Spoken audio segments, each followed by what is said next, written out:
माँ चामुंडा और राघव की कहानी। एक छोटे से गांव में राघव नाम का एक लड़का रहता था। राघव मेहनती और ईमानदार था, लेकिन उसकी जिंदगी में मुश्किलें कम नहीं थी। उसका छोटा सा खेत सूखे की चपेट में था और परिवार का गुजारा मुश्किल से हो रहा था। हर दिन वह माँ चामुंडा माताजी के मंदिर में जाकर प्रार्थना करता, हे माँ, मेरे परिवार को इस संकट से निकालो। एक रात जब राघव मंदिर में दीपक जलाकर प्रार्थना कर रहा था, उसे एक अजीब सी अनुभूति हुई। मंदिर में हल्की सी रोशनी फैली और माँ चामुंडा की मूर्ति जैसे जीवंत हो उठी। एक मधुर आवाज गूंजी, राघव, धैर्य रख। आज तेरा अच्छा दिन आने वाला है। मेहनत और विश्वास के साथ आगे बढ़, मैं तेरे साथ हूँ। राघव को यकीन नहीं हुआ, लेकिन उसने माँ के शब्दों पर भरोसा किया। अगले दिन वह सुबह जल्दी उठा और अपने खेत की ओर चल पड़ा। रास्ते में उसे एक बूढ़ा साधु मिला, जिसने कहा, बेटा, अपने खेत के पास की नदी के किनारे एक पुराना कुआं है। उसे साफ कर, वहां से पानी निकलेगा।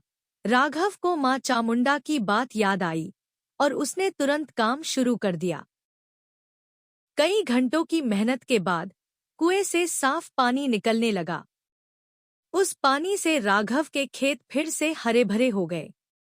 गांव वाले हैरान थे और राघव की फसल इतनी अच्छी हुई कि उसका नाम पूरे इलाके में फैल गया। उसने न केवल अपने परिवार का, बल्कि पूरे गांव का भला किया।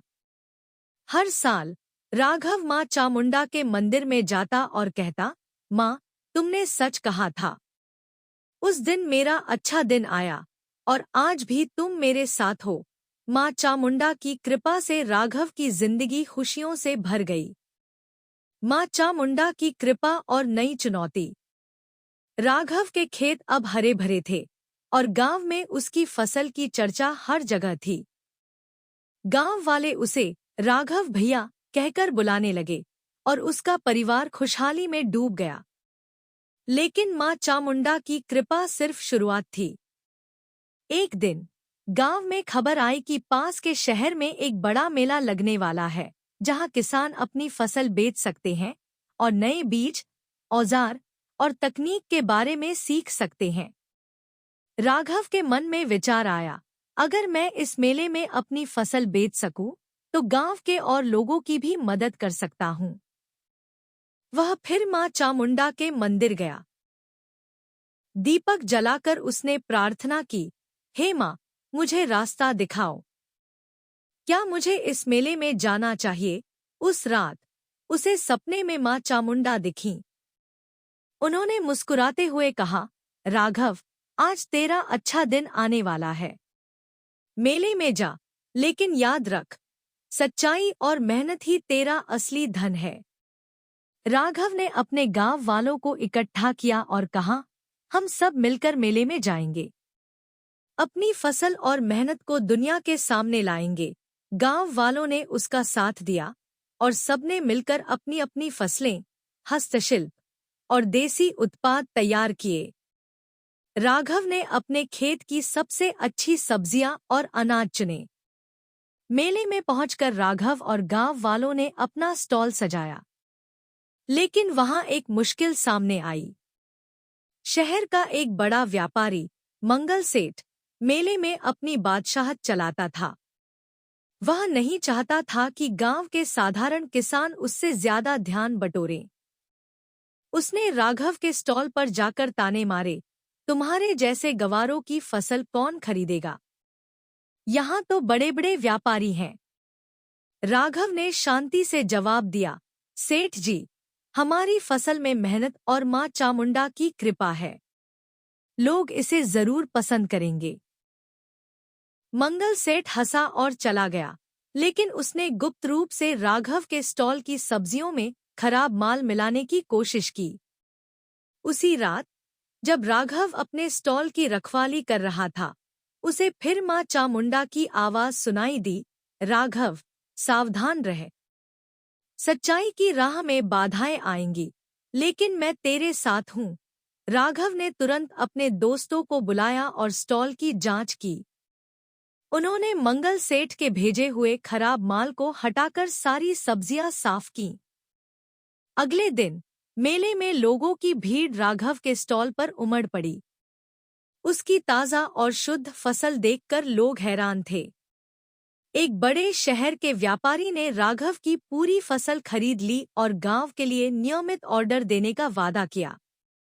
मंगल सेठ की चाल नाकाम रही और उसका स्टॉल खाली पड़ा रहा। मेले से लौटकर राघव ने सारा मुनाफा गांव वालों में बांट दिया। उसने मां चामुंडा के मंदिर में एक बड़ा धन्यवाद समारोह किया। उस दिन मंदिर में एक बार फिर रोशनी फैली और मां की आवाज गूंजी, राघव, तूने साबित कर दिया कि मेहनत और सच्चाई से हर मुश्किल जीती जा सकती है। मां चामुंडा का आशीर्वाद और गांव की नई शुरुआत। राघव के मेले से लौटने के बाद गांव में एक नई उम्मीद की लहर दौड़ गई। उसने मेले से मिले पैसे से न केवल अपने परिवार का कर्ज चुकाया, बल्कि गांव में एक छोटा सा गोदाम बनवाया, जहां सभी गांव वाले अपनी फसल रख सकते थे। गांव के लोग अब राघव को अपना नेता मानने लगे और वह हर किसी की मदद के लिए तैयार रहता। लेकिन मां चामुंडा की कृपा अभी और बड़ा इम्तिहान लेने वाली थी। एक दिन गांव में खबर आई कि पास की नदी पर एक बड़ा बांध बनने वाला है। इससे गांव के खेतों को पानी तो मिलता, लेकिन कई खेत बांध के नीचे डूबने वाले थे। गांव वाले परेशान हो गए। राघव ने सभी को इकट्ठा किया और कहा, हमें हार नहीं माननी। मां चामुंडा ने हमें पहले भी रास्ता दिखाया है। हम मिलकर इसका हल निकालेंगे। उस रात राघव फिर मां चामुंडा के मंदिर गया। उसने दीपक जलाया और मन ही मन प्रार्थना की, हे मां, हमें बचा। हमारे खेत, हमारी मेहनत को डूबने से रोक। तभी मंदिर में एक हल्की सी हवा चली और मां की मूर्ति के पास एक पुराना ताम्रपत्र गिरा। राघव ने उसे उठाया। उस पर लिखा था, सच्चाई और एकता से हर संकट हल होता है। आज तेरा अच्छा दिन आने वाला है, बेटा। नदी के किनारे की पहाड़ी पर मेरी प्राचीन गुफा है। वहां जा, जवाब मिलेगा। राघव अगले दिन सुबह सुबह नदी के किनारे की पहाड़ी पर गया। वहां घनी झाड़ियों के बीच एक पुरानी गुफा थी, जिसके बारे में गांव वालों को कोई जानकारी नहीं थी। गुफा में प्रवेश करते ही राघव को एक प्राचीन शिलालेख मिला, जिसमें लिखा था कि नदी का रास्ता मोड़ने का एक पुराना तरीका है। शिलालेख में एक नक्शा था, जो नदी के पानी को गांव के खेतों तक ले जाने और बांध का पानी रोकने का रास्ता दिखाता था। राघव ने गांव वालों को बुलाया और नक्शे के हिसाब से काम शुरू किया। उन्होंने मिलकर नदी के किनारे छोटे छोटे रास्ते बनाए, जिससे पानी खेतों तक पहुंचने लगा और बांध का पानी गांव के खेतों को डुबोए बिना दूसरी दिशा में बहने लगा। इस काम में कई हफ्ते लगे, लेकिन गांव वालों की एकता और राघव की मेहनत रंग लाई। जब बांध बनाने वाली कंपनी के लोग गांव आए, वे राघव के काम से हैरान रह गए। उन्होंने न केवल गांव को बांध के नुकसान से बचाने की अनुमति दी, बल्कि राघव को एक बड़ा अनुबंध भी दिया। कंपनी ने गांव में एक छोटा सा जल प्रबंधन केंद्र बनाने का फैसला किया, जिसका जिम्मा राघव को मिला। इस केंद्र से गांव को पानी की कमी कभी नहीं हुई और आसपास के गांवों को भी इसका फायदा मिला। राघव ने जल प्रबंधन केंद्र के उद्घाटन के दिन मां चामुंडा के मंदिर में एक बड़ा उत्सव मनाया। उसने गांव वालों के साथ मिलकर मां की गुफा को एक तीर्थ स्थल बनाया, जहां दूर दूर से लोग मां चामुंडा के दर्शन करने आने लगे। हर साल जब गांव में फसल लहलहाती, लोग मां के मंदिर में इकट्ठा होते और कहते, मां चामुंडा, तुमने राघव को रास्ता दिखाया और हम सबको एक नई जिंदगी दी। मां चामुंडा की गुफा का रहस्य और गांव का उत्थान। राघव के नेतृत्व में गांव अब एक मिसाल बन चुका था। जल प्रबंधन केंद्र की वजह से न केवल गांव के खेत लहलहा रहे थे, बल्कि आसपास के गांव भी राघव से प्रेरणा लेने लगे। मां चामुंडा की गुफा अब एक प्रसिद्ध तीर्थ स्थल बन गई थी, जहां लोग अपनी मन्नतें लेकर आते। गांव में खुशहाली थी, लेकिन राघव के मन में एक नई चिंता थी। वह सोचता, माँ, तूने हमें इतना कुछ दिया, लेकिन मैं गांव के बच्चों के लिए कुछ करना चाहता हूँ, ताकि उनकी जिंदगी भी बेहतर हो। एक रात, जब राघव माँ चामुंडा की गुफा में ध्यान कर रहा था, उसे फिर से माँ की मधुर आवाज सुनाई दी, राघव, तेरा मन सच्चा है। आज तेरा अच्छा दिन आने वाला है। गुफा के सबसे गहरे हिस्से में मेरी प्राचीन शक्ति छिपी है। उसे खोज और गांव के भविष्य को संवार। राघव हैरान था, लेकिन माँ के शब्दों पर अटल विश्वास रखते हुए उसने अगले दिन गुफा की गहराई में जाने का फैसला किया। गांव के कुछ नौजवानों को साथ लेकर राघव गुफा के उस हिस्से में पहुंचा, जहां पहले कोई नहीं गया था। वहां अंधेरे में एक पुराना पत्थर का दरवाजा था, जिस पर माँ चामुंडा का प्रतीक चिन्ह बना था। राघव ने माँ का नाम लिया और दरवाजा खोला। अंदर एक चमकता हुआ मणि मिला, जिसके पास एक और शिलालेख था। शिलालेख में लिखा था, यह मणि ज्ञान और शक्ति का प्रतीक है। इसे गांव के बच्चों को समर्पित कर, ताकि वे दुनिया को रोशन करें। राघव समझ गया कि माँ चामुंडा उसे गांव के लिए एक नई दिशा दिखा रही है। उसने मणि को मंदिर में स्थापित किया और गांव वालों के साथ मिलकर एक स्कूल खोलने का फैसला किया। इस स्कूल में बच्चों को न केवल पढ़ाई, बल्कि खेती, जल प्रबंधन और नई तकनीकों की भी शिक्षा दी जाने लगी। राघव ने शहर के कुछ शिक्षकों और वैज्ञानिकों को बुलाया, जो गांव के बच्चों को आधुनिक खेती और पर्यावरण की रक्षा के गुर सिखाने लगे।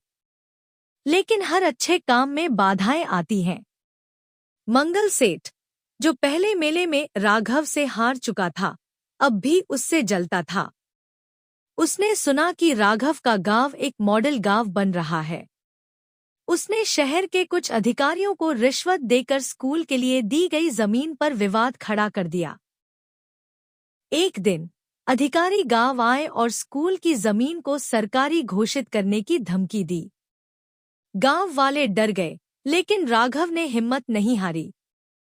वह माँ चामुंडा की गुफा में गया और प्रार्थना की, हे माँ, हमें इस संकट से बचा। तभी उसे एक विचार आया। उसने गांव वालों को इकट्ठा किया और कहा, हम सच्चाई के साथ लड़ेंगे। माँ हमारे साथ है। राघव ने स्कूल के बच्चों को एक प्रदर्शनी आयोजित करने को कहा, जिसमें उन्होंने अपनी बनाई छोटी-छोटी मशीनें, खेती के मॉडल और पर्यावरण बचाने के तरीके दिखाए। इस प्रदर्शनी में शहर के बड़े-बड़े लोग और पत्रकार भी आए। जब लोगों ने बच्चों की प्रतिभा और राघव के गांव की एकता देखी, तो मंगल सेठ की सारी चालें नाकाम हो गईं। सरकार ने न केवल स्कूल की जमीन को गांव के नाम कर दिया, बल्कि गांव को मॉडल ग्राम का दर्जा भी दिया। मंगल सेठ को अपनी गलती का एहसास हुआ और उसने राघव से माफी मांगी। राघव ने उसे माफ कर दिया और कहा, सेठ जी, माँ चामुंडा सबको सही रास्ता दिखाती है। आप भी गांव की भलाई में साथ दो। गांव अब एक शिक्षा और खेती का केंद्र बन चुका था। माँ चामुंडा की गुफा से निकला मणि स्कूल के प्रतीक के रूप में चमकता रहा, और हर साल जब बच्चे नई नई खोज करते, गांव वाले माँ चामुंडा को धन्यवाद देते। राघव हर रात मंदिर में दीपक जलाता और कहता, माँ, तूने सच कहा था। मेरा अच्छा दिन आया और तूने पूरे गांव को रोशन कर दिया।